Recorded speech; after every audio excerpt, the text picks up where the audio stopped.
눈의 내측이 이미 시원한 형태를 가지고 있다. 만으로도 예쁜 라인을 만들 수 있고, 만약에 몽고주름이 강하게 자리 잡고 있거나 쌍꺼풀 만들었을 때 부자연스러울 것 같은 분들은 통해서 자연스럽게 만들 수 있습니다.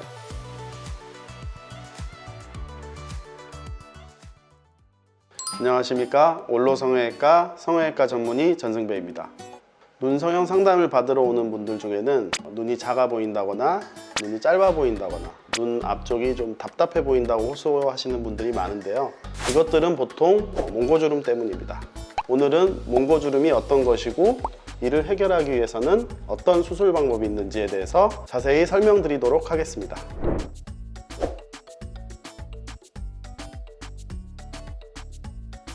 몽고주름은 동양인들에게서 많이 나타나는 조직인데요, 보통 눈의 내측 부위에 근육이 위아래로 만나는 부분에서 위아래로 당겨지는 주름 형태의 조직이 있습니다.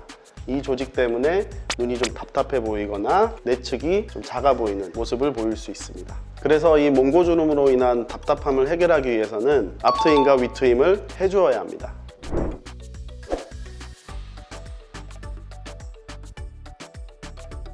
앞트임, 윗트임의 차이점을 간단하게 설명드리면, 앞트임 같은 경우는 눈의 길이를 넓혀주는 수술이 되고, 윗트임 같은 경우는 쌍꺼풀 라인의 내측 위치를 좀 조절하거나 내측이 좀 답답하신 분들을 좀 시원하게 보이게 하기 위해서 하는 수술이 윗트임입니다. 두 수술법은 수술 방법도 차이가 있는데요, 앞트임 같은 경우는 절개가 눈의 그 아래측까지 진행이 되게 되고, 윗트임 같은 경우는 내측에서 위쪽으로만 절개가 됩니다. 두 수술을 좀 비슷하게 생각하시는 분들이 있는데, 박리법이나 고정 방법이 좀 다르기 때문에 두 수술은 엄연히 다른 수술이라는 점을 설명드리고 싶습니다.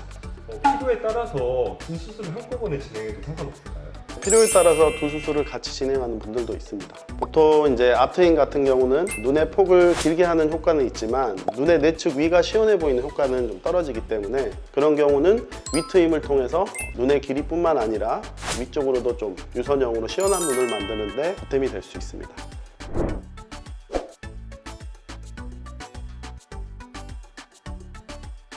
꼭 같이 진행해야 되는 건 아니고요, 눈의 내측이 이미 시원한 형태를 가지고 있다, 그런 경우에는 쌍꺼풀 수술만으로도 충분히 예쁜 라인을 만들 수 있고, 만약에 몽고주름이 강하게 자리 잡고 있거나 쌍꺼풀 만들었을 때 부자연스러울 것 같은 분들은 트임 수술을 통해서 쌍꺼풀 라인을 좀 더 자연스럽게 만들 수 있습니다.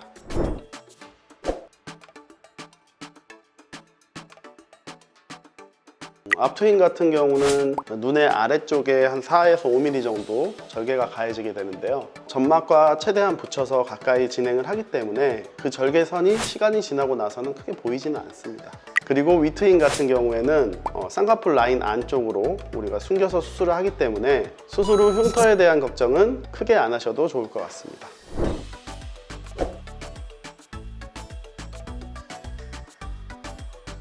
몽고주름이 없는 경우에도 앞 윗트임을 통해서 눈의 라인을 좀 바꿔주는 경우가 있습니다. 기존에 가지고 있는 인라인을 인아웃 라인으로 바꾼다거나 인아웃 라인을 아웃 라인으로 바꾼다거나, 이런 수술을 하는 경우에는 몽고주름에 구애받지 않고 필요한 경우도 있습니다.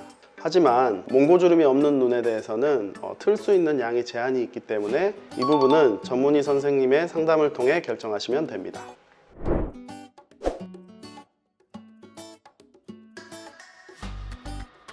수술 방법에 따라서 기존의 쌍꺼풀 라인을 유지하면서 틀 수도 있고, 인라인을 인아웃 라인으로 바꾸거나 혹은 인아웃 라인을 아웃 라인으로 바꾸거나 하는 수술이 가능하고요. 다만 트임 수술을 해도 아웃라인이나 인아웃 라인이 어려운 경우도 있습니다.